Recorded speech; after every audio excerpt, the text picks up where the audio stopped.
The sanctuary lies quiet that day, but inside Subaru's mind, tension gathers like a storm. In the strange space called the Witch's Tea Party, Subaru stands on a grassy hill under an unreal sky. The ground smells like wildflowers, almost too sweet to be real. In front of him sits a long table where 6 witches are gathered, figures who once shook the world 400 years ago. Subaru is the only living human there, and yet the witches accept his presence as normal. Just as he finishes speaking with Echidna, the Witch of Greed, a 7th presence arrives. A dark shadow rises up the hill slowly and silently.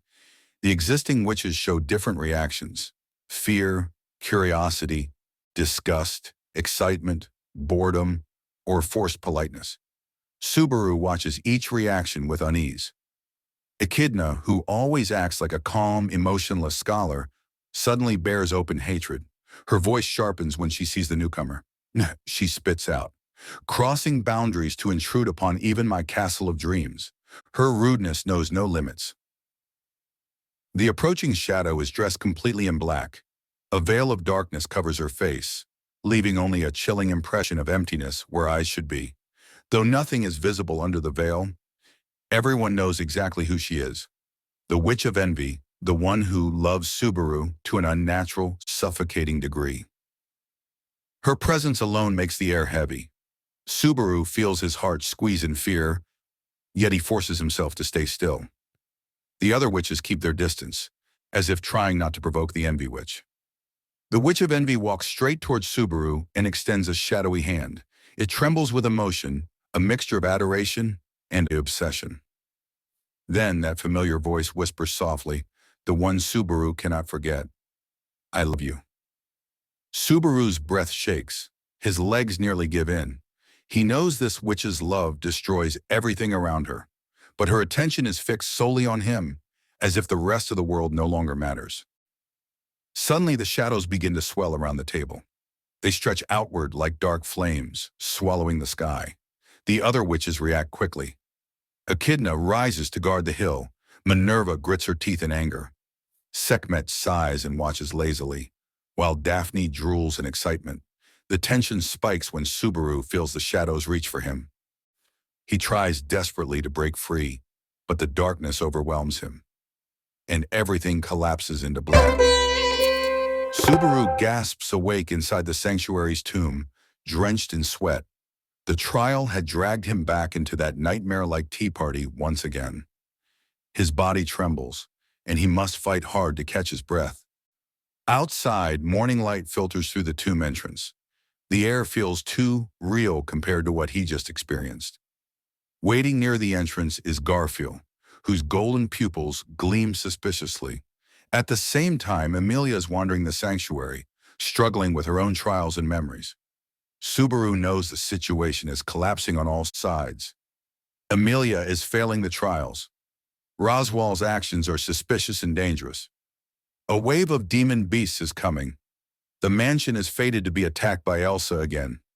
Garfiel is on the verge of becoming an enemy. Subaru feels crushed, but he forces himself to stand. In his mind, he hears the sound of someone crying, or maybe it's just his own heart. He wipes his face and whispers, "I can't let this be the end." After barely resting from the trial, Subaru steps outside to confront the rising chaos. He knows something must change, or the sanctuary will sink deeper into tragedy. While thinking, he notices Otto silently standing beside him. Otto watches him with concerned eyes. Subaru looks exhausted, beaten down by repeated, unseen resets. Otto asks quietly, "Are you all right? You look pale." The concern is genuine, and Subaru feels his guard cracking. Yet he can't tell Otto anything about return by death, no matter how badly he wants to. If he tries, the unseen hand will crush his heart. So he lies. He says he's fine. He pretends he can handle everything alone. Moments later, Subaru and Otto exchange frustrations. Subaru unintentionally snaps at him, exhausted and overwhelmed. Otto tries to reason with him, but Subaru pushes him away, claiming others can't understand what he's facing. Otto finally loses patience. In anger and desperation, he suddenly punches Subaru across the face. Subaru falls to the dirt, stunned. Otto shouts, "Stop pretending everything is fine. Stop keeping people away. You're not alone." Subaru is speechless. Otto looks angry, but also terrified. He knows Subaru is collapsing inside. He explains that he knows Subaru is hiding something unbearable. He doesn't know what it is, but he knows Subaru is suffering. Subaru snaps back. "You wouldn't believe me even if I told you." Otto takes a breath. Then he speaks clearly and firmly. "Say everything, even if it's nonsense, even if it makes no sense at all. At the end of it, just tell me to believe you. We're friends after all." Subaru freezes. No one has ever said something like that to him before. The tears gathering in his eyes aren't from the punch. For the first time in this loop, someone reaches out to him without conditions. Someone is willing to believe him even without proof. This single moment becomes one of the turning points of the entire volume. Recharged by Otto's unexpected support, Subaru decides to take a bold step. He cannot save the sanctuary unless he forces Roswaal to stop manipulating everything toward disaster.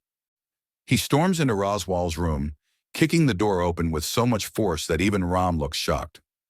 Roswaal, for once without his usual makeup, sits on the bed with a gentler, unpainted face. Subaru points at him and declares, "Let's make a bet, you and me. Our wishes will be the chips."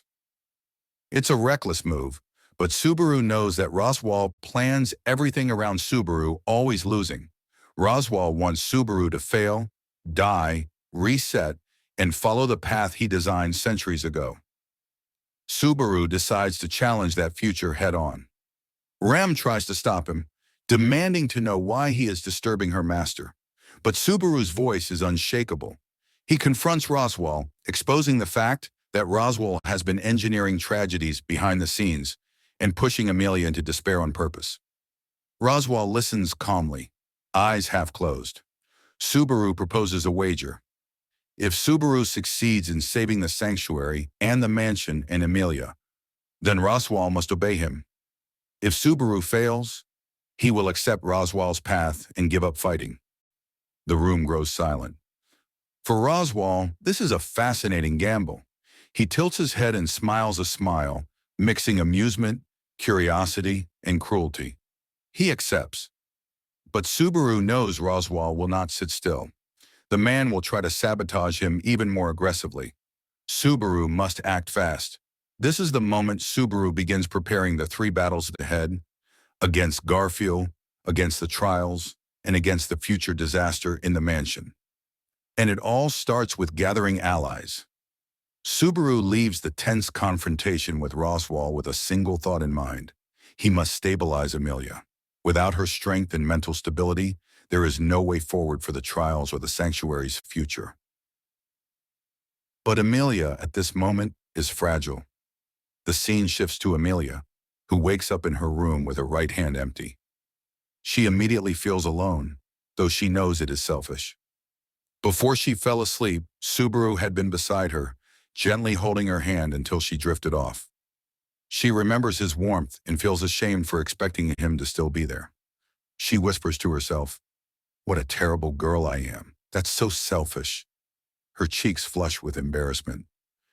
Deep down, she realizes she always relies on Subaru. She leans on him whenever things get difficult, even though she insists on being independent. And last night, she had secretly hoped he would ask more about her past, the past she is terrified of facing.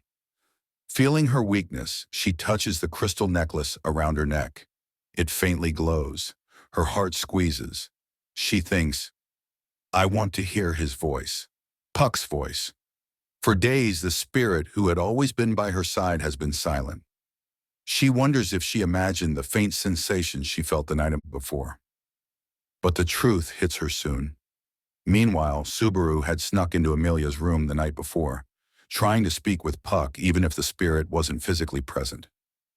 He hoped the spirit could hear him through the crystal. His words reached Puck. "Now," Puck finally responds. A pale green glow fills Emilia's room. Subaru and Emilia both sense it at different times. Puck's gentle, teasing voice emerges through the crystal. Subaru says, Emilia is sad the family pet ran away from home. Puck answers lazily, I haven't run away. I was right here the entire time. Even without taking physical form, Puck's personality is the same, carefree, loving, and playful. But beneath that, there's sadness. He speaks directly to Subaru. You've done well to call out to me. I am happy, Subaru. This simple approval hits Subaru deeply, but the warmth doesn't last long. Later, when Emilia is alone, the crystal glows brightly. Puck finally appears not in body, but as a voice touching her heart. His gentle tone softens her. But then he says something she never expected. Leah, the pact between you and I is rescinded. I'm really sorry it's so one-sided. Emilia's pupils shrink. She cannot breathe. Her heart nearly stops. Puck continues gently, sadly. When I'm gone, the lid covering your memories will come off. You'll remember everything. It will hurt. You might cry more than now. Emilia shakes. The meaning is too much to handle. She doesn't understand why this is happening. Puck reaches out with his little paws or the illusion of them, as if wiping away her tears. He gives her one final confession. Leah, in this whole world, the one I love the most is you. Then his light fades. His green silhouette breaks into glowing particles. The crystal splits in half, and Puck disappears. Forever. Emilia is left shaking, eyes overflowing with tears, unable to accept the sudden loneliness. The spirit who had watched over her ever since she was a child is gone. This loss shatters the lid over her sealed memories, and memories painful, frozen, frightening begin to return. Subaru, sensing her suffering from outside the room, clenches his fists in pain and helplessness, knowing this is something Emilia must face alone. While Emilia's past awakens, a different story unfolds somewhere else. The life of Otto Suin. This chapter reveals why Otto is the way he is and why he chose to believe Subaru. From childhood, Otto possessed a unique blessing, the divine protection of anima, whispering the ability to speak with animals and all living creatures. But as a child, Otto couldn't control it. Suddenly, hearing dozens, hundreds of animal voices left him terrified, unable to distinguish sound. His family thought he was ill, broken, or strange. Desperate to help him, his younger brother discovered Otto's secret by accident. The truth spread, and their parents panicked, not because they hated Otto, but because they feared the attention it would bring. Otto learned to suppress his blessing and hide it. But the damage was done. Growing up, Otto was bullied and misunderstood. The voices he heard made it difficult to sleep or concentrate. He tried to behave like a normal child, but his own gift made him feel like a monster. Eventually, Otto learned to seal the blessing with intense concentration. The voices stopped, and he lived in peace for a while. At 14, Otto believed he was ready to join society properly, but misfortune followed him. One night, after a noble girl's birthday party, her lover barged into Otto's home accusing him of sleeping with her, calling him a Zada-bug bastard because of the rumors about his abilities. Otto tried desperately to defend himself. Under pressure, Otto unsealed his blessing to gather information. He asked animals across the city what they had seen. He discovered the noble girl had been with 7 other men that same night. Otto's accuser was only the 8th. When Otto reported the truth, he was punched, then targeted by an assassin hired by the girl to silence him. Otto was exiled from his homeland. After fleeing, Otto's father used his connections to get him hired by a traveling merchant. Otto spent years on the road, often unlucky. Heavy rains spoiled his fruit goods. Bandits attacked, insects swarmed, trades collapsed, prices shifted against him. But Otto had an incredible instinct for trade. Even with horrible luck, he survived using skill, patience, and risky business gambles that somehow paid off. He traveled with his land dragon, Fulfew, who stayed with him faithfully for 10 years. 5 years after his exile, Otto finally found hope. Otto learned of a large, profitable transport contract. If he succeeded, he could clear all his debts and finally stabilize his life. Full Few warned him, sensing danger, but Otto rushed ahead anyway. He used his blessing to find the location quickly. However, he was captured. A strange group with wild eyes ambushed him. He realized too late that he'd walked directly into their trap. He believed his life was over. Standing in the current timeline, Otto faces Subaru's desperate tale of demon beasts, betrayal, and threats to the sanctuary. Subaru demands, "Do you actually believe this insane story?" The situation Subaru describes is hopeless and unbelievable. Objectively, Subaru's claims seem like delusions. Otto could walk away. He could refuse to help. But instead, Otto raises a finger and tells Subaru a simple truth. In all my travels, I've met countless people. I've been tricked more times than I can count. And yet I choose to believe the wagers I place. Then he adds the line that changes everything between them. This is the first time I'm ignoring the odds and joining a side with no visible chance of winning. Otto smiles not confidently, but stubbornly, with a merchant's pride. He believes in Subaru. He is willing to bet everything, even with no logic behind it. And that makes Subaru's heart shake. With a stupidly bright smile, Otto says, "I'm choosing to help you, Mr. Natsuki, even if it's irrational." This is the foundation of Subaru's renewed hope. Their friendship is sealed in this moment. Subaru gathers his breath after Otto's declaration. For the first time in this loop, he feels the weight on his shoulders slightly lift. Someone truly stands beside him. Someone chooses him without proof. But there is no time to rest. The next step requires boldness, cunning, and trust. Subaru and Otto begin planning how to separate Garfiel from the others and confront him. Garfiel is strong, stubborn, and deeply tied to the sanctuary. If Subaru cannot deal with him, everything else collapses. Otto suggests using himself as bait. Subaru, alarmed, questions his sanity, but Otto insists it's the best option. Otto knows Garfiel's instincts well. He knows Garfiel suspects Subaru of working behind his back, and suspects Otto as well for getting close to him. Using that suspicion, Otto intends to lure Garfiel away into the forest. Subaru hates the idea but reluctantly agrees because it's the only realistic chance. Later, when Otto walks casually through the sanctuary, Garfiel appears suddenly, staring him down with golden eyes full of distrust. Garfiel has already sensed the shift in Subaru's behavior. Otto pretends nothing is wrong, but Garfiel growls, demanding to know what Subaru told him. Otto replies with irritating politeness, throwing Garfiel off balance. Garfiel's anger rises quickly. He is short-tempered and emotional by nature. When Otto refuses to answer him and turns to walk away, Garfiel finally snaps. He lunges. Otto runs. The forest consumes them both as Otto sprints desperately, his heart pounding. He regrets every choice that brought him to this moment, but he keeps running because Subaru is counting on him. Trees whip past him.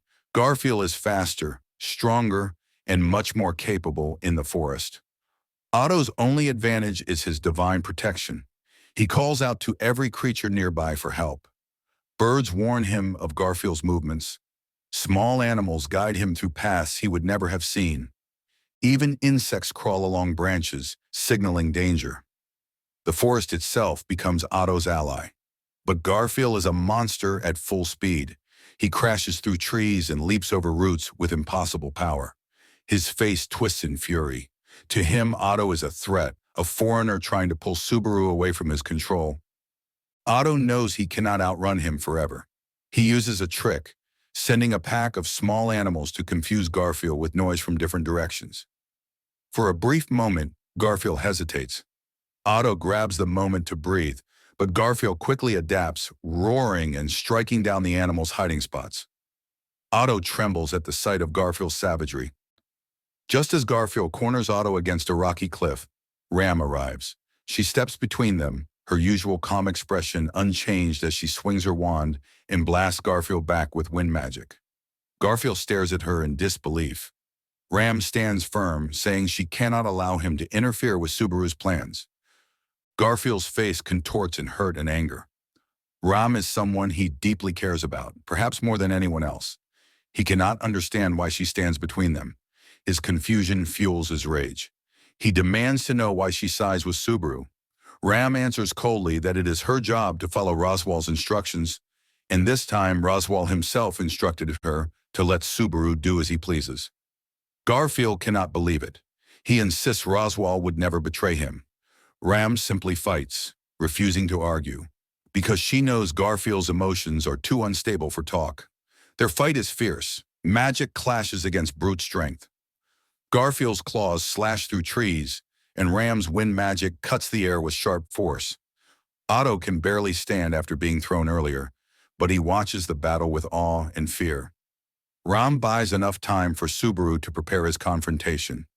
Garfiel, overwhelmed by Ram's precision and her ability to predict his moves, becomes more desperate.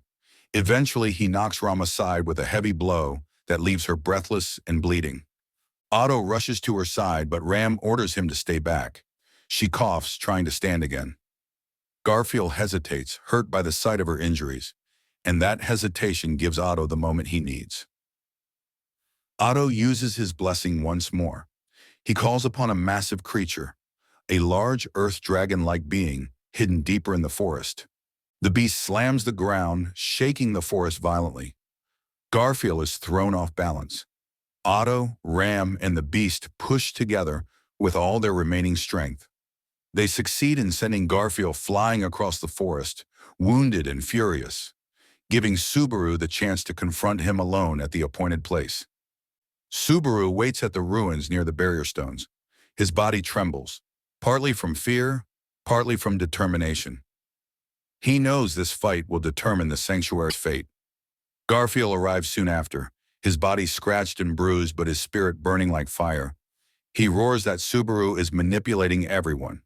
Subaru answers boldly that Garfiel is the one refusing to face the truth. Garfiel lunges toward him. Subaru stands his ground, but Garfiel is much faster. Decoded, just when Garfiel is about to crush Subaru, Subaru reveals he found something Garfiel tried to hide, the notebook belonging to Garfiel's mother. Subaru shows him the writings. It states clearly that Garfiel's mother left the sanctuary not because she abandoned her children, but because she wanted to bring them a better life. She wanted the outside world to accept half-bloods like her children. She wanted freedom for them. Garfiel is shattered by this truth, but the pain turns into rage. He refuses to believe it. He transforms fully into his beast form, a massive, terrifying tiger-like creature with tremendous power. Subaru knows he cannot win physically. Instead, he uses what he has learned from countless deaths, the sanctuary's layout, Garfiel's habits, and the weaknesses he witnessed in past loops. He triggers traps in the ruins, pushes Garfiel into tight spaces where his size becomes disadvantageous, and forces Garfiel to fight in narrow corridors where his claws cannot reach properly. Garfiel fights wildly. Subaru's body receives blow after blow, bones crack, skin tears, and blood spills. Yet Subaru keeps standing. He pushes through pain with pure stubbornness, thinking of Emilia, of Rem, of the promise he made to himself. He will not run away anymore. He fights with reckless courage that surprises even Garfiel. Finally, Subaru uses a trick he prepared. He leads Garfiel into the tomb entrance and provokes him. Garfiel charges. Subaru throws himself sideways, causing Garfiel to crash headfirst into the stone wall. The impact stuns Garfiel and forces him out of his beast form. Subaru staggers up, his body barely functioning, and punches Garfiel directly in the face. It is a weak punch, but it carries Subaru's entire resolve. Garfiel falls to his knees. Subaru collapses beside him. Both are bleeding. Both are exhausted. Subaru looks at him and speaks gently. He explains that Garfiel is afraid of losing the sanctuary, afraid of losing the people he loves, afraid of facing the truth about his mother. Subaru understands this fear because he has run away from many things himself. But now Subaru is choosing to move forward, and he wants Garfiel to move forward too. Garfiel finally breaks. Tears stream down his face as he asks in a trembling voice whether his mother truly loved him. Subaru assures him that she did. Garfiel's heart finally accepts the truth. His anger melts into sorrow. In that vulnerable moment, Garfiel submits to Subaru's will and acknowledges Subaru as someone who surpassed him. Subaru collapses afterward and wakes up later being carried by Garfiel. The boy who once saw Subaru as a threat now treats him respectfully, expressing shame for having hurt him. Subaru smiles weakly, relieved that one of the sanctuary's biggest obstacles has finally been overcome. After Subaru and Garfiel settle their fight, the atmosphere in the sanctuary begins to shift. Garfiel, who once stood as the strongest obstacle, now walks beside Subaru with a quiet humility that surprises everyone. His bruised body and softened expression show that the anger boiling inside him has finally cleared. He accompanies Subaru back, supporting him physically, because Subaru's injuries are too severe to hide. The townspeople stare in shock as Garfiel gently carries him like precious cargo. It is the complete opposite of the fear he inspired earlier. Subaru forces himself to smile, despite the pain radiating through every inch of his body, because this moment marks a turning point he desperately needed. While Garfiel, Otto, and Ram deal with their own exhaustion, Subaru steps into the next disaster awaiting him, Emilia. Her mind has descended into a fragile, unstable state after Puck's disappearance and the return of her sealed memories. Subaru knows she is trapped somewhere between fear and confusion, drowning in emotions she hasn't processed for years. When he enters the place where she sits, she's curled up on the floor, trembling like a lost child. Her eyes are vacant, as if she is staring at something far away and terrifying. She repeats the same words in a small voice, unable to hold herself together. Subaru approaches her slowly, kneeling beside her, ignoring the agony of his wounds. He reaches out gently and places a hand on her shoulder. Emilia flinches at his touch, then turns toward him with tear-filled, bewildered eyes. She speaks in fragmented whispers, unable to understand why she feels so broken. Subaru stays with her, repeating her name softly until she recognizes him. Then the tears finally come. Emilia collapses into his chest, crying openly like a child, unable to hold back years of grief, trauma, and regret. Subaru wraps his arms around her, stroking her hair gently. He doesn't ask about her memories. He doesn't ask about her past. He simply stays. He knows this is not the time for questions, but the time for warmth. He whispers that she is not alone, that she doesn't have to force herself to be strong, and that he will stay with her no matter what. His words sink into her like light filling a dark room. As time passes, Emilia slowly regains control of her breathing. She lifts her head and looks at Subaru with vulnerable eyes, telling him she is scared of facing the trials again. She confesses that she remembers things she had buried, memories of her childhood, of her mother figure, of the snow-filled tragedy that changed everything. Subaru listens, not interrupting. When she finishes, he tells her honestly that he is proud of her. He tells her she is braver than anyone else he has met because she is facing fears so deep they were locked away for years. He reminds her that she decided long ago that she wanted to be a person worthy of respect. Emilia absorbs his words quietly, and slowly her trembling fades. Subaru then leans back and tells her something startling. He will no longer let her fall apart. If she feels she might break, she is allowed to rely on him. Emilia stares at him, stunned, and then gives a small, shaky nod. She asks him gently if he believes she can complete the trial without Puck. Subaru smiles with absolute confidence and tells her yes, not out of blind optimism, but because he has seen her strength firsthand. Emilia's heart steadies. She wipes her tears, breathes deeply, and decides she will go to the tomb once more. This time not to run from her past, but to face it completely. Later that night, when the snow begins to fall across the sanctuary, a quiet unease spreads. Subaru recognizes this snow. It is the beginning of a nightmare he has experienced before. It means Roswaal is acting again. Snow like this leads to freezing temperatures, despair, and the arrival of threats that will destroy everything. Subaru realizes that if Emilia doesn't finish the trial soon, the sanctuary will be swallowed by tragedy. He must trust her now because he has no choice. The people of the sanctuary panic at the sudden frost, but Garfiel and Subaru calm them, insisting that Emilia will take the trial again and that they must not disturb her. Emilia walks toward the tomb with a firm expression. She seems different now, stronger, steadier, and less afraid. Subaru watches her go, feeling a mix of anxiety and pride. As she disappears into the darkness of the tomb, Subaru prepares for what comes next. He cannot rely on the witch's trials, but he can rely on Emilia. His job now is to handle everything outside so that she may concentrate within. Roswaal arrives shortly after, strolling through the snow as if it were perfectly normal. His painted eye gleams with twisted curiosity. Subaru confronts him immediately, reminding Roswaal of the bet they made earlier. Roswaal smirks, amused that Subaru is still fighting. He believes Subaru has no real chance.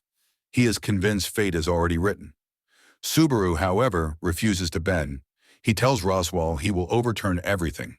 Roswaal laughs. He says Subaru doesn't understand. He explains that the snow he summoned is no simple blizzard. It is a signal that the Great Rabbit will soon arrive. Subaru's blood runs cold. The Great Rabbit, one of the three great beasts, is impossible to stop with mere force. It kills everything in its path until nothing remains. Subaru has died to it many times before. Subaru realizes Roswaal created conditions that force Emilia to break under pressure.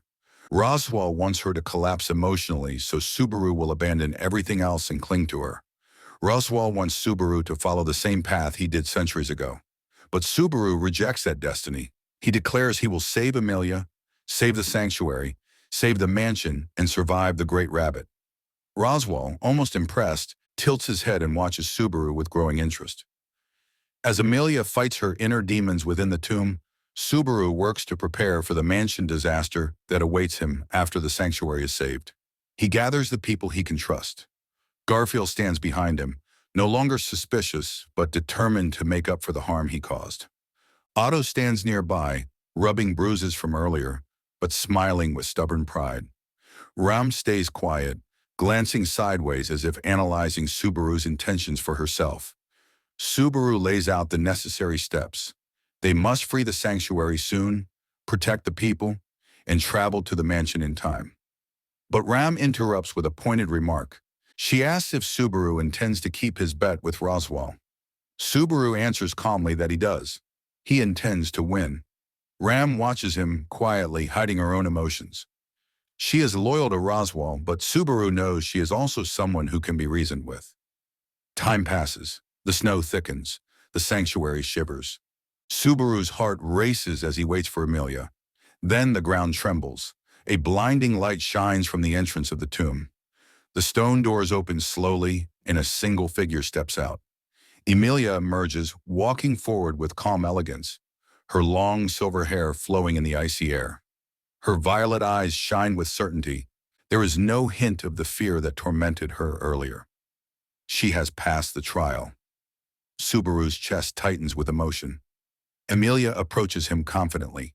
She smiles, a bright, pure, beautiful smile he hasn't seen in a long time, and tells him softly that she has finished the first trial. She is ready to face the next ones. Subaru stares at her, stunned by how much she has grown in a single night. Emilia is now the pillar of hope for the sanctuary, just as she always wanted to be. With Emilia's strength restored and Garfiel finally standing with them, Subaru sees a path forming, a narrow, dangerous one, but one that leads towards survival. The pieces are finally beginning to move into place. The sanctuary's liberation, the battle against the Great Rabbit, the showdown with Roswaal, and the desperate race to save the mansion, all of it is drawing closer. The warmth of Emilia's smile gives Subaru the strength he needs. He vows to see everything through to the end. Emilia's success in the first trial brings a wave of warmth through the sanctuary, melting some of the fear that had lingered like frost. Her confidence seems almost unreal after everything she endured.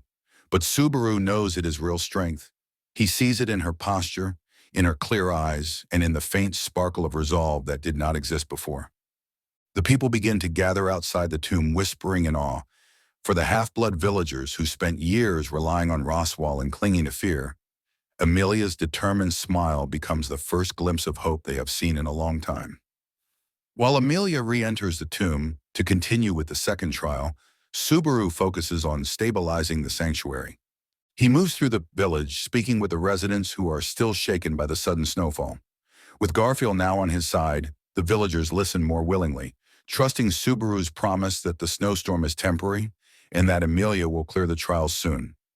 Subaru gently reassures the elderly, comforts crying children, redirects panicking families, and gives clear instructions on gathering supplies. His presence is far from commanding, yet his sincerity lights a fire within the sanctuary. People begin working together once more, preparing for the worst while hoping for the best. Otto stays by Subaru's side, helping with organization and communication. He negotiates urgently with the stronger adults to help repair homes damaged by the cold and sets up a temporary shelter for the weakest villagers. Subaru watches Otto's skill with admiration. It is strange to think Otto, who seemed like an unfortunate wandering merchant, is actually capable of calming chaos like a seasoned diplomat. Otto never brags, he simply does what needs to be done. Subaru realizes he has underestimated Otto for too long. Garfiel also does his part. Though he is still bruised from his fight with Subaru in the earlier battle with Ram and Otto, he carries heavy logs, clears snow, and reassures people with his blunt but honest words. Many villagers stare in surprise at Garfiel's calm behavior, unsure why the once aggressive protector now cooperates with Subaru so smoothly. Garfiel doesn't explain anything. He simply works, refusing to let shame or guilt stop him. Subaru is grateful. He knows Garfiel's support is essential. Meanwhile, Roswaal watches everything in silence from afar. The painted clown-like expression returns to his face, yet Subaru can tell he is unsettled. Roswaal expected Emilia to break. He expected Subaru to fall into despair, yet neither happened. The script he wrote is beginning to drift away from his hands. Subaru meets his gaze from across the snow-covered clearing. Neither speaks. The wind carries their tension like invisible blades. As Emilia continues the second trial inside the tomb, facing the possibility of the present turning into a different present, Subaru prepares for what comes next. He knows that once Emilia clears all three trials, the barrier surrounding the sanctuary will fall.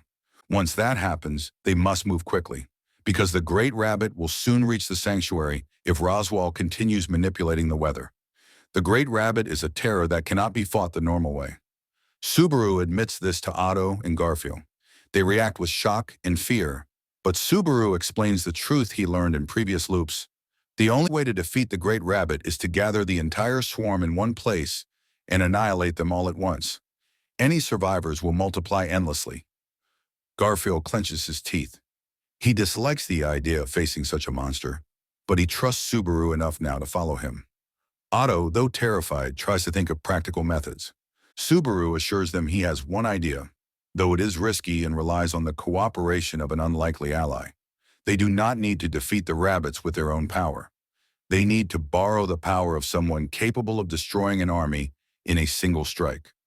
Otto's eyes widen as he understands what Subaru implies. They must call upon Beatrice in the mansion. Her magic, when unleashed, is nearly unmatched. But getting her cooperation will be harder than facing Garfiel ever was. Beatrice will not listen to anyone, not unless Subaru can answer one question that has tormented her for 400 years. Subaru keeps these thoughts quietly, focusing outwardly on the villagers.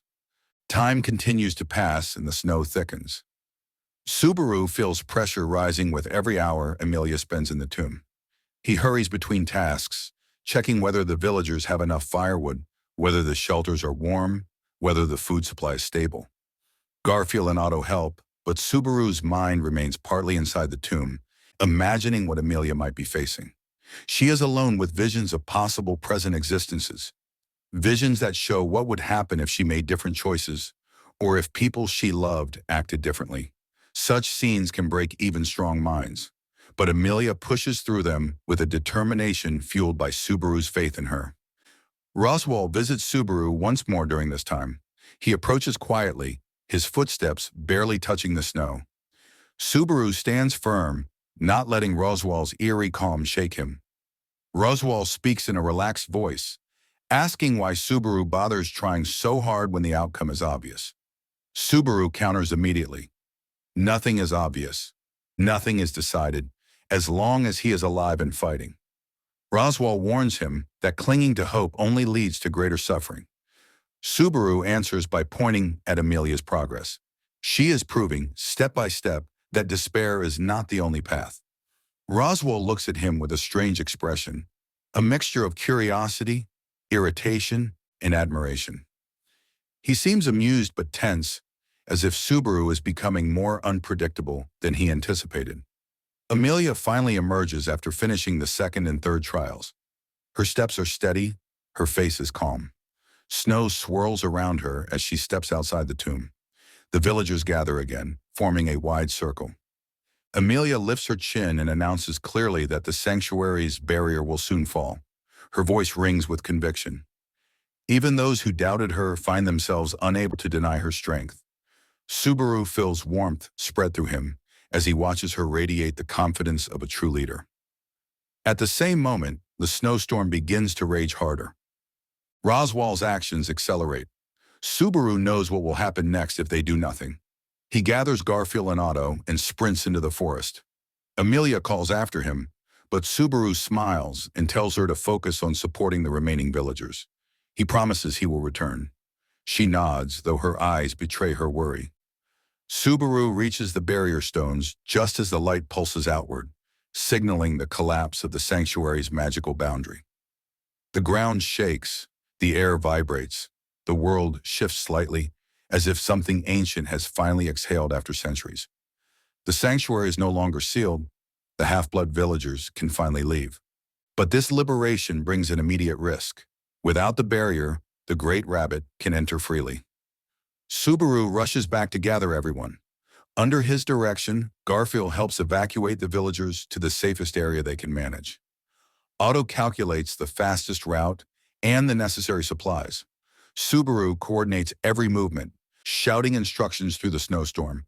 People follow him without hesitation, trusting him as they trusted Emilia. The sanctuary begins to change rapidly, snow flooding over it like a massive wave. Subaru realizes the Great Rabbit is close. The hairs on his neck rise. A chorus of faint screeches echoes in the distance, growing louder. It is the sound of thousands upon thousands of ravenous creatures. He tells everyone to stay inside and lock the doors. Then he turns to Garfiel, preparing for the next step. Their plan is ready, at least the sanctuary portion of it. Once everything stabilizes, Subaru will leave for the mansion. They need to beat both disasters. Emilia must face the Great Rabbit here, while Subaru must confront Elsa and save Rem and the others at the mansion. The weight of the upcoming battles presses heavily on Subaru, but the memory of Emilia's smile and the trust of his friends keep him from breaking. The next phase begins as the distant howls come closer. The cold grows heavier, and the atmosphere around the sanctuary becomes sharper and more brittle as the Great Rabbit draws closer. Subaru feels the presence before he hears it, a trembling in the air like thousands of tiny claws scraping the world itself. The villagers shudder and cling to one another inside the temporary shelters. The snow blows in thick waves, blinding and disorienting, making it impossible to see beyond a few meters. In the midst of this, Subaru stands firm, fighting the instinctual fear threatening to freeze his limbs. He knows the Great Rabbit swarm will devour everything the moment they find a living being. If Emilia doesn't hold her ground soon, the sanctuary will become a graveyard. Emilia steps out into the storm with her head held high. Her white hair blends with the snow, almost making her look like a part of it, but her violet eyes are unwavering. She sends Subaru a confident smile. Subaru feels a surge of reassurance. The Emilia standing before him is no longer broken or lost. She is someone who remembers her past, has accepted it, and is ready to lead. He nods, trusting her without question. She moves forward toward where the air trembles with the first signs of the swarm. Meanwhile, Roswaal watches the scene from the temple roof, arms folded, his clownish paint hiding the uncertain emotions beneath. He wanted Emilia to fail. He wanted Subaru to despair and cling to Roswaal's own twisted ideals. But now, seeing her walk into a nightmare with unwavering courage, Roswaal feels something crack within his own heart. His plans, 400 years in the making, are slipping away. Subaru turns to Garfiel. Garfiel's beast-like instincts allow him to sense the exact point where the great rabbit's presence touches the sanctuary border. His golden eyes narrow. He can hear them approaching. Dozens, hundreds, then thousands of tiny bodies hopping across the snow, each one capable of killing instantly. Garfield braces himself, though he knows this is not a battle they intend to win. Their purpose is to buy enough time, to ensure the villagers stay safe, and to give Subaru the window he needs to leave for the mansion. The moment the great rabbit crosses the sanctuary grounds, the silence shatters. The snow becomes a churning sea of white fur as countless rabbits erupt from the forest edges. Their eyes glow red with hunger, their bodies trembling with demonic energy. They hit the barriers Subaru arranged earlier, scattering briefly before reorganizing as a single deadly swarm. The air fills with their shrill cries. Emilia lifts her hands. Magic circles bloom around her in radiant silver and crystal blue. Ice forms beneath her feet, spreading outward like a beautiful but deadly flower. The temperature drops even lower, but the villagers watching from afar feel something strangely comforting in the sight. Emilia commands the ice with grace and precision, creating walls, spires, and barriers that slow the rabbit's advance. Her control is sharper than ever before. The great rabbit, however, is relentless. The swarm devours the ice structures almost as quickly as Emilia forms them, but every second she holds them back is precious. Subaru shouts to Garfiel, and they begin pushing villagers toward the central shelter. Garfiel roars instructions, his voice echoing through the storm. The villagers rush into the buildings just as the first wave of rabbits crashes toward their direction. Garfiel transforms partially, claws extending as he intercepts some of the stray rabbits, trying to flank Emilia's position. His movements blur between human and beast as he slashes them apart. But for every one he takes down, 20 more replace it. Inside the shelter, Otto directs people to cover windows, block cracks, and avoid making noise. Fear spreads, but Otto's sharp voice restores order. Although terrified, he refuses to let panic take control. Full Few, his loyal ground dragon, stands strong against the door, growling and ready to defend Otto with his life.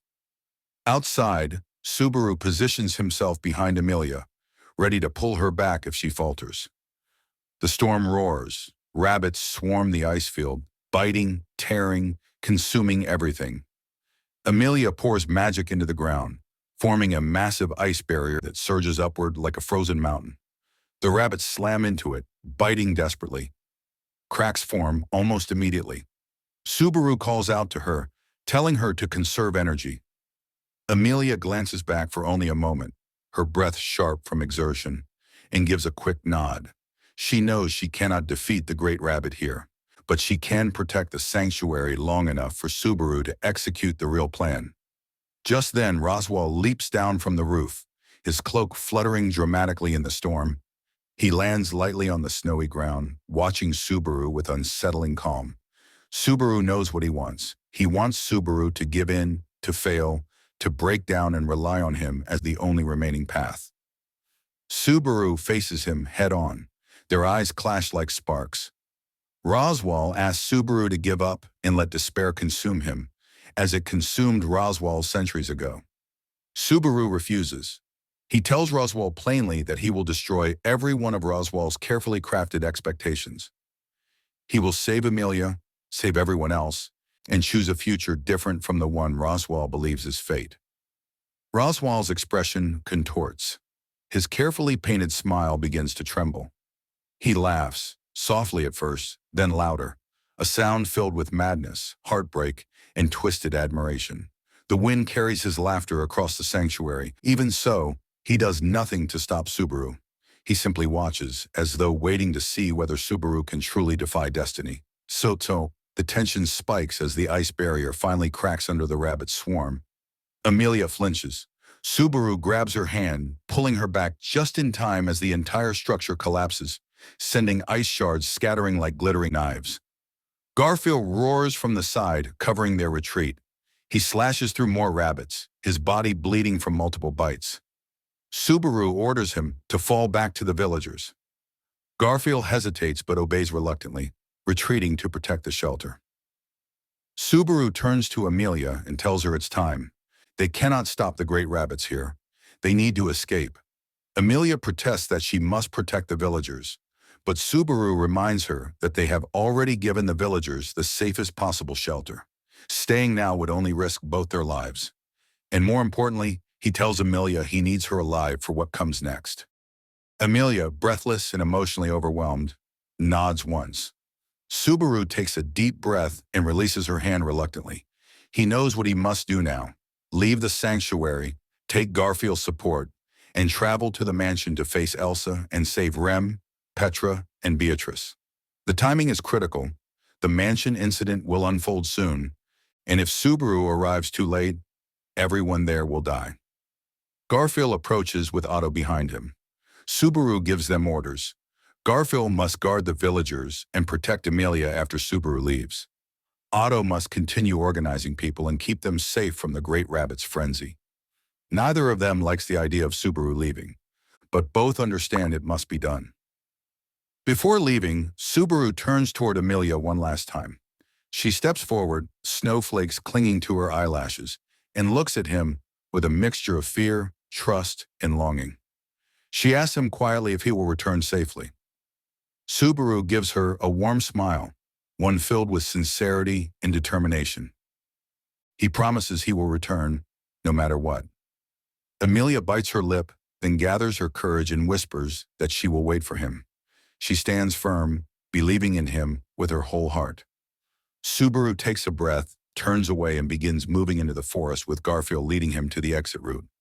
Otto waves him off, shouting for him not to do anything reckless. Subaru gives a half laugh, knowing that everything he is about to do is reckless.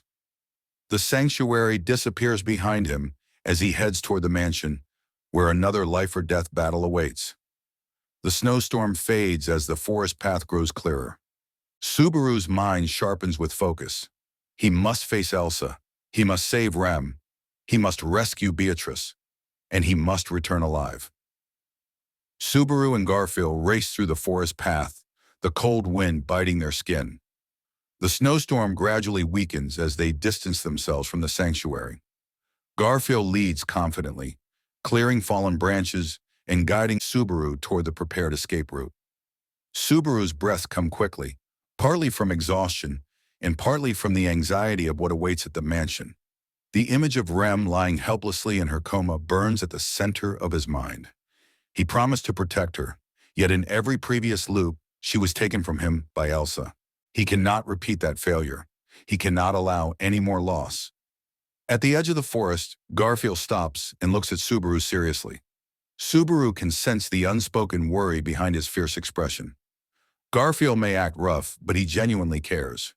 He grips Subaru's shoulder, reminding him to stay alive and protect the people he loves. Subaru nods firmly. He tells Garfiel that he trusts him completely to guard the sanctuary and the villagers until he returns. Garfiel's expression softens slightly.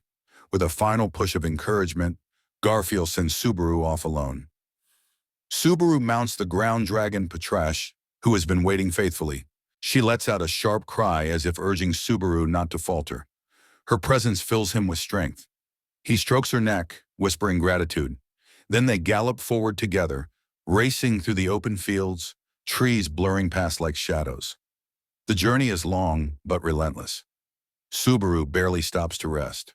Petrash senses the urgency and pushes herself harder than ever. The world around them changes from white snowy terrain to clearer, darker forest paths. Subaru's mind replays the mansion's layout, the arrival times of Elsa, and the vulnerable positions of Petra, Frederica, and Rem. He carefully plans how each step must unfold. He cannot afford even the slightest hesitation. One wrong move and someone dies. Hours later, as sunset colors faintly stain the sky, the familiar outline of Roswaal's mansion appears in the distance. Subaru slows Petrash and approaches cautiously. The mansion is eerily silent. Snow no longer falls here, but the air feels heavy, as though death itself is waiting within the walls. Subaru dismounts quietly. Patrash stays beside him, ready to defend him at any moment. Subaru listens carefully. No footsteps, no voices, no warm lights from the windows, only stillness. He pushes the front door open. It creaks softly, echoing through the empty hallways. The mansion smells faintly of blood, fresh blood. Subaru's heart leaps into his throat. He moves quickly, scanning each corridor systematically, trying to predict where Elsa will strike first. He reaches the hallway leading to Rem's room. His stomach tightens. The door is slightly ajar. Subaru's fingers tremble as he pushes it open. Inside, Rem lies peacefully, just as she always does, breathing faintly in her deep, unwaking sleep. For a moment, relief floods Subaru's chest. She is unharmed. But the air feels wrong. The silence is too sharp. A soft voice breaks it. "Welcome back, Subaru." Subaru spins around, chills racing down his spine. Elsa stands at the end of the hallway, her black hair flowing behind her like a shadow. Her violet eyes gleam with excitement, and her lips curl into a delighted smile. She always looks at him as though she's admiring the cut of a fine piece of meat. She tilts her head, studying him. "You arrived sooner this time," she murmurs with amusement. Subaru's pulse roars in his ears. Elsa steps forward gracefully, her movement fluid like a dancing blade. Subaru knows he cannot fight her head-on. He shouts Frederica's name, hoping she is nearby. A loud crash answers him from the far side of the mansion. Frederica bursts out from another hallway, fully transformed into her beast form, tall, powerful, and fierce. She charges at Elsa with a roar. Their clash sends sparks across the floor. Steel meets claws. Blood flies. The hallway shudders with the force of their blows. Subaru grabs Rem's unconscious body and lifts her gently, straining his injured muscles. Patrash nudges him urgently, as if telling him to move faster. Subaru carries Rem toward the exit, but Elsa blocks the path, slipping past Frederica with terrifying speed. She appears directly before Subaru, her blade glinting. Frederica leaps between them, slashing at Elsa with renewed fury. Subaru sees that Frederica alone will not be enough. He yells Petra's name desperately, hoping she's safe.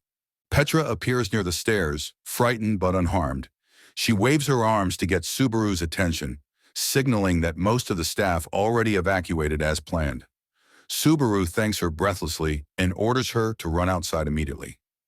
He then turns back, just in time to see Elsa thrust her blade straight through Frederica's shoulder. Blood splashes across the floor. Subaru screams her name, but Frederica only grits her teeth and continues fighting, buying Subaru time with everything she has. Subaru's muscles burn as he carries Rem and dodges deeper into the mansion. Patrash gallops behind him, blocking stray attacks and ramming open doors to clear a path. Elsa is relentless, pursuing them with unnatural grace. Each time Subaru glances behind him, she is closer, her smile widening. Subaru finally reaches the forbidden library. The door Beatrice always locks. He slams his fist against it, shouting her name. A small voice answers from inside, hesitant and lonely. Subaru begs her to open the door. For a moment he thinks she won't, but something in his desperate voice reaches her. The door unlocks. A whirl of magical wind pulls him inside. The door slams shut behind him, just as Elsa reaches the threshold. Subaru collapses onto the library floor, clutching Rem's body and gasping for breath. Beatrice stands before him, holding her book close as always. Her expression is unreadable, maybe annoyed, maybe relieved. Subaru looks up at her, sweat dripping down his face, and whispers her name with gratitude. Beatrice hesitates. She kneels beside him and touches his cheek gently, as if making sure he's real. Subaru sees the loneliness in her eyes, a loneliness that has tormented her for centuries. She asks him quietly why he came, why he always returns, why he tries so hard. Subaru meets her gaze with unwavering sincerity. He tells her he came because he wants to save her. He doesn't offer fancy words or clever manipulation. He simply tells her the truth from his heart, that he wants her to choose her own future, not the one written in a book. Beatrice's breath trembles. She clutches her gospel. Subaru reaches for it and places his hand on hers, telling her that he wants her to choose him. Not because of fate, not because of a promise, but because she wants to. Her eyes widen. Something inside her cracks. Her voice shakes as she whispers the question that has haunted her for hundreds of years. Are you that person? Are you the one meant to save me? Subaru understands that this is the moment everything hinges on. He swallows hard and tells her firmly, without hesitation, that yes, he is exactly that person. The answer Beatrice has waited lifetimes to hear. Her body trembles. Her eyes fill with tears she thought she could never shed again. The book slips from her hands and falls to the floor. She chooses Subaru. Just then, the library walls tremble violently. Elsa is breaking in. The moment Beatrice's fingers loosen around the gospel and it falls to the floor, the quiet thud strikes Subaru harder than any blow Elsa ever dealt him. It is the sound of 400 years of fate breaking. Beatrice stares at her empty hands as if she cannot believe what she has just done. Her entire existence was bound by that book, by a promise she waited centuries for someone to fulfill. For so long, she believed she had no right to choose anything herself. But Subaru's declaration reaches her heart, shattering chains that held her in place. The library suddenly trembles again, violently this time. Flames flicker through the cracks of the doorway as Elsa forces her way in with superhuman persistence. Beatrice looks toward the door with a mixture of fear and fury. Subaru pushes himself to his feet, cradling Rem carefully while Beatrice rises beside him. Her expression shifts from fragile uncertainty to fierce determination. She spreads her hands, and wind gathers around her, swirling with magical density. Her mana crackles through the air like lightning. Kusai! The door blasts open as Elsa kicks it off its hinges. Her violet eyes gleam with admiration when she sees Subaru standing protectively beside Beatrice. She tilts her head slightly and smiles with childlike wonder, calling the scene beautiful in her own twisted way. Flames rise behind her, illuminating her black clothing and deadly dagger. She steps inside with fluid grace, ready to slice everything apart. Beatrice responds instantly. A massive burst of wind explodes from her fingertips, slamming into Elsa with enough force to break bones. Elsa spins backward through the flames, crashing into the hallway wall. But Beatrice's spells do not stop there. She unleashes another gust, then another, then a barrage of condensed mana that shakes the entire mansion. Subaru shields Rem with his body as the library crackles with overflowing magic. Elsa returns like a shadow, slipping between the blasts with impossible speed. Even Beatrice's fierce attacks cannot fully pin her down. But unlike before, Beatrice is not relying on fate or a book. She is acting on pure will. Her determination burns brighter than the fire consuming the mansion. For the first time, she is fighting to live, fighting to choose her own future beside Subaru. Subaru feels the heat of the flames growing unbearable. The mansion is collapsing. If they stay here any longer, they'll all burn. He calls out Beatrice's name urgently.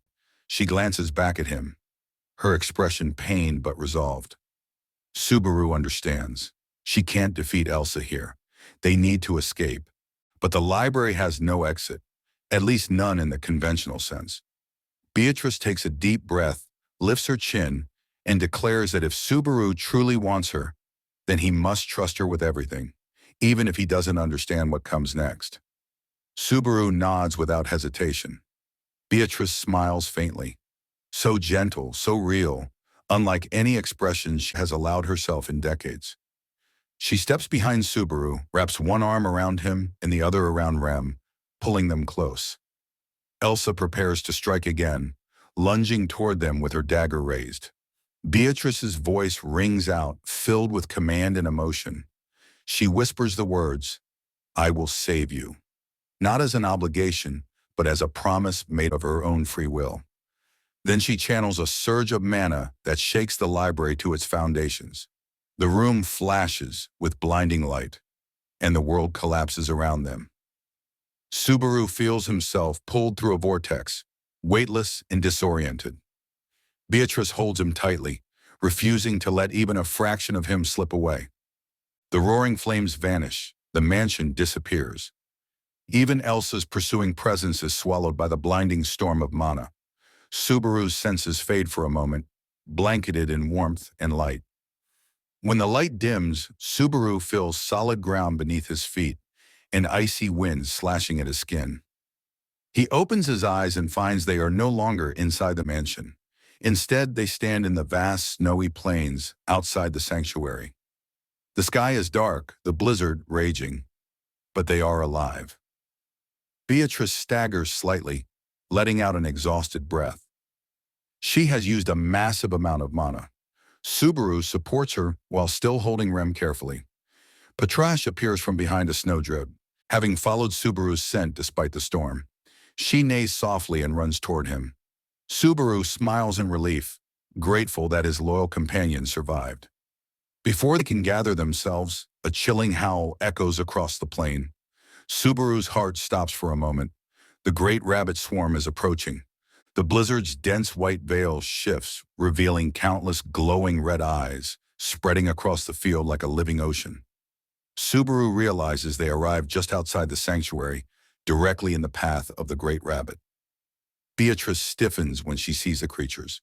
Her eyes widen, recognizing the threat immediately. Subaru tells her they need to lure the entire swarm into one location. Beatrice, still catching her breath, listens as Subaru explains what he learned from Echidna in the past loops, that the great rabbit is a magical hive organism. If even a handful survive, they multiply uncontrollably. They must exterminate every single one at once. Subaru tells Beatrice he believes she alone has the power to release the magic needed to wipe out the entire swarm. Beatrice stares at him silently. Then she nods, her face tightening with resolve. She squares her shoulders and sets Rem down gently on Patrash's back. Subaru stands beside her, ready to support her however he can. The great rabbit swarm lunges toward them. Subaru and Beatrice run across the snow, leading the army of rabbits closer to the center of the clearing. The blizzard howls around them. Beatrice gathers massive amounts of mana, drawing power into her hands until the air crackles and vibrates. The rabbits close in rapidly, leaping with terrifying speed. Subaru pushes himself to run faster, shouting at them to follow him. Just as the rabbits form a tight circle around them, Beatrice releases her spell. Light erupts from her hands, expanding outward like a small sun exploding in the middle of the world. The great rabbit's cries rise in a deafening chorus, then are drowned out as the explosion consumes them. The entire field glows with mana. Snow vaporizes. The storm halts for a moment with shock. The swarm evaporates. Every single rabbit, down to the smallest speck of fur, destroyed in an instant. Silence follows. A vast emptiness fills the air. The great rabbit is gone. Subaru falls to his knees, gasping. Beatrice collapses beside him, drained to her limit. But she is smiling, tired but radiant, tears in her eyes as if she cannot believe the choice she made actually led her to this moment. Subaru laughs weakly, relief washing over him. He tells her he is proud of her, that she saved everyone, and that she chose her own path. Beatrice stares at him, cheeks turning pink despite her exhaustion. She mutters that he is a bothersome man, but her voice trembles with happiness. The snow settles, the storm thins, the sanctuary is safe. The mansion crisis is over. Rem, Petra, Frederica, and Subaru are alive. Beatrice has been freed from her eternal loneliness, and the great rabbit's terror is finally erased. The light from Beatrice's spell slowly fades, leaving a vast, silent clearing in its wake. Snow settles gently around Subaru and Beatrice, filling the world with an almost peaceful stillness. The great rabbit swarm, which once terrorized the sanctuary and haunted Subaru through countless loops, has been completely erased. Subaru feels the weight of fear finally leaving his chest. He lets out a long, shaky breath, overwhelmed with relief. Beatrice, exhausted to the core, leans against him. Despite her pale cheeks and trembling hands, she wears a small, proud smile. For the first time in 400 years, she has chosen someone. Not because a book told her to, not because fate demanded it, but because she wished to. Patrash approaches slowly, carrying Rem on her back, moving with gentle care despite the icy terrain. Subaru strokes Patrash's head, silently thanking her. He lifts Rem into his arms again. Beatrice watches him with tired but warm eyes. She seems surprised by the tenderness Subaru displays toward everyone he protects. Subaru tells her softly that she did well, that she saved more people than she knows. Beatrice turns her face away, mumbling that she was simply fulfilling her role as his spirit. But the slight tremor in her voice betrays how deeply moved she actually is. Subaru helps Beatrice climb onto Patrash. She protests faintly, saying she can walk, but Subaru gently insists, and Beatrice gives in, pouting in embarrassment. With Rem in his arms, Subaru begins the slow walk back to the sanctuary. Patrash follows closely, and the wind softly howls around them. The sky slowly brightens as the blizzard thins. It feels like the world is breathing again. As they approach the sanctuary's border, Subaru hears the distant sound of villagers shouting. When he finally crosses through the outer trees, dozens of people rush toward him. Their expressions shift from fear to stunned disbelief. They stare at Subaru, at Beatrice, and at the completely calm, clear air behind him where the blizzard once raged. Garfiel appears among the crowd, completely frozen in place, his jaw dropping. Otto stands beside him, eyes wide as he tries to understand how the impossible happened. When Subaru finally nods at them, confirming the truth, Garfiel clenches his fists, overwhelmed by emotion. Otto nearly collapses in relief. Subaru steps closer, explaining briefly that the great rabbit is gone. Completely gone. His voice breaks slightly as he says it. The villagers cry out, some with joy, some with disbelief, some with tears streaming down their faces. They had lived in fear for generations. Now that threat has vanished in a single, overwhelming flash of light. Several people thank Emilia, believing she played a part. Others thank Subaru directly. Subaru shakes his head and points to Beatrice, saying she deserves just as much praise. Beatrice stiffens at the unexpected attention and turns her face away, hiding her flustered expression behind her hair. After securing Rem safely in a hut, Subaru checks on Emilia, who has remained in the sanctuary, continuing to support the villagers through the storm.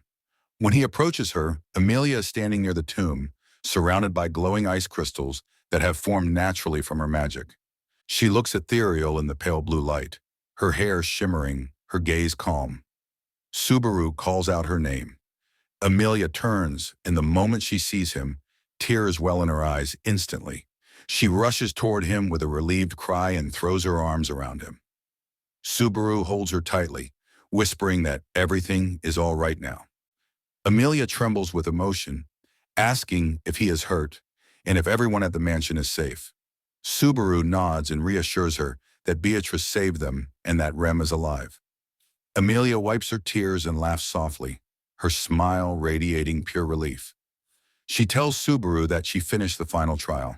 She faced her future and accepted what it meant. The sanctuary's barrier has fallen completely. The half-blood villagers are free. Subaru's heart swells with pride when he hears this. The girl he once had to guide now stands fully on her own feet, stronger than ever. She thanks him for believing in her even when she doubted herself. Subaru answers that believing in her was easy because she's always done her best. But the reunion is cut short by a familiar presence approaching with slow, heavy steps. Roswaal emerges from the snowy path, his makeup smeared, his clothes burnt and torn, his expression twisted in shock and despair.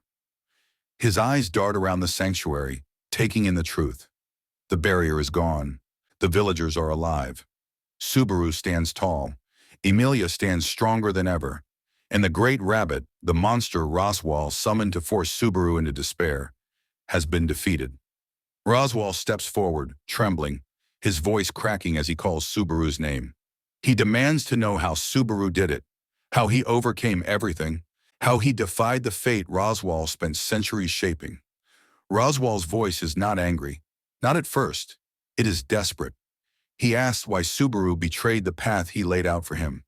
Why Subaru refuses to walk in the footsteps of the person Roswaal dedicated his life to.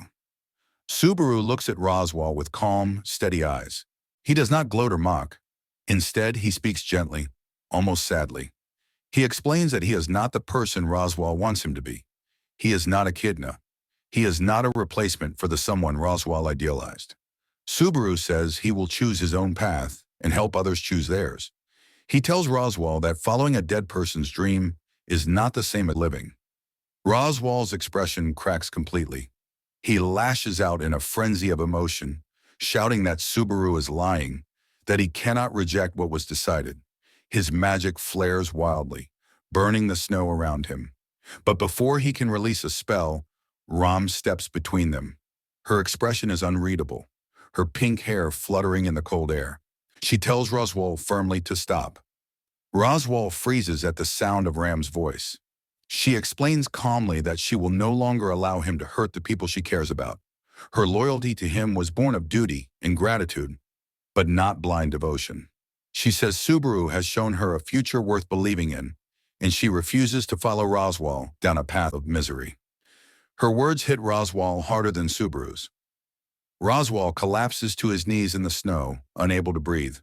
The weight of centuries finally breaks him. He whispers that he lost.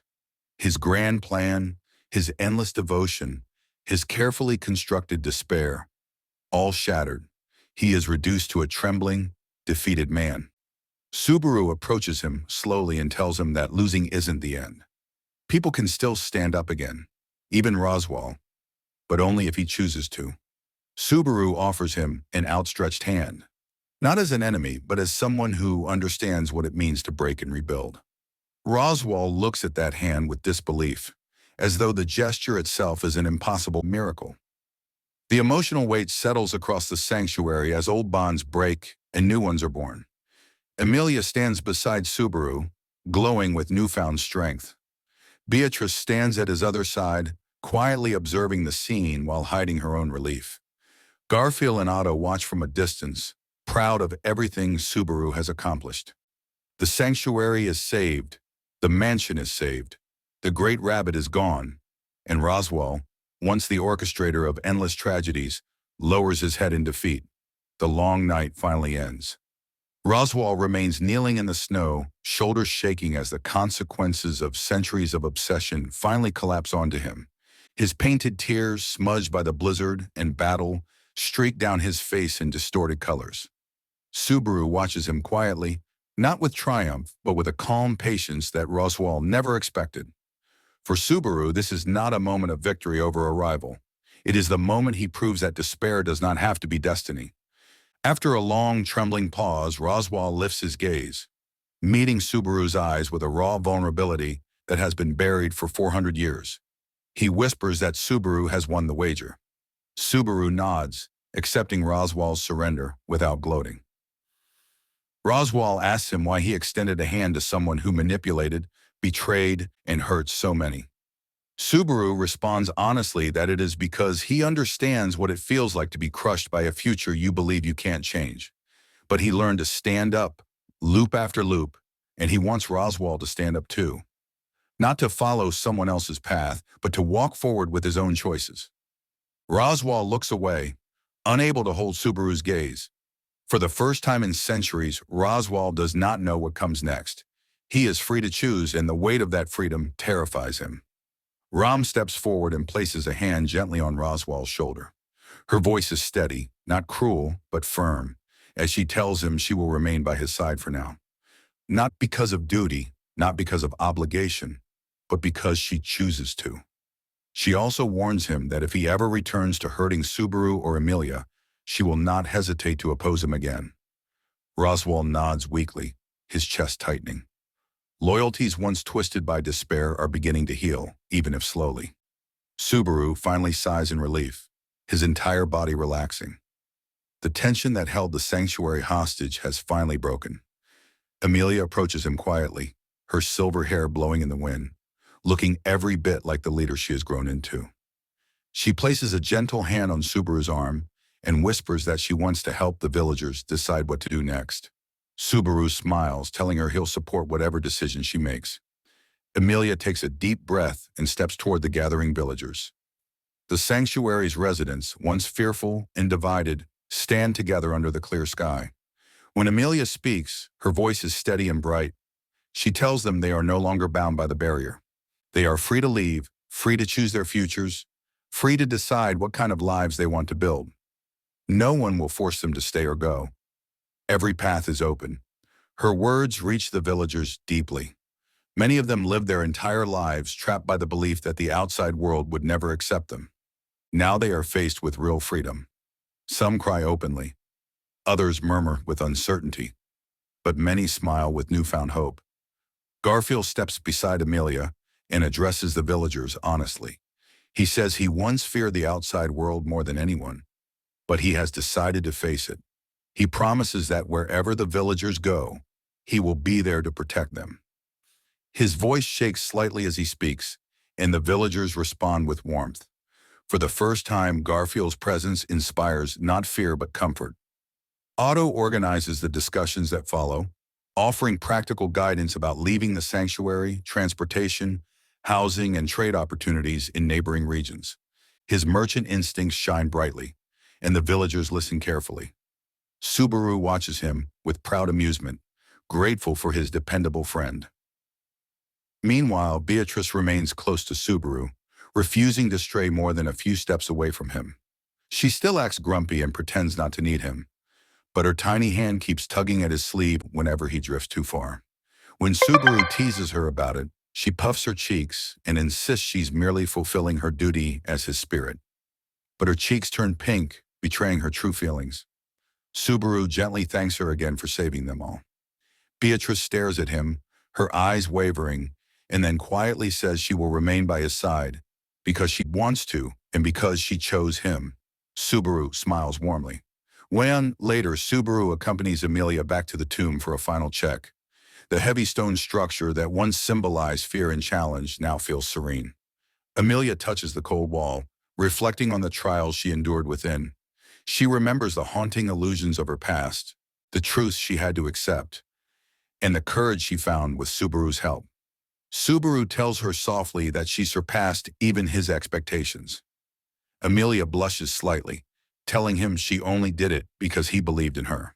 Subaru replies that her strength was always there. He merely reminded her of it. As they return to the village, the sun begins to rise, painting the sky in orange and gold. The sanctuary, once covered in snow and darkness, is now glowing with morning warmth. Emilia stops for a moment and gazes at the horizon. Subaru stops beside her. Without warning, Emilia softly takes his hand, her fingers warm against the chill of dawn. She tells Subaru seriously that there is something she must say. Subaru turns to her, surprised by her sudden seriousness. Emilia meets his eyes, her expression clear and honest.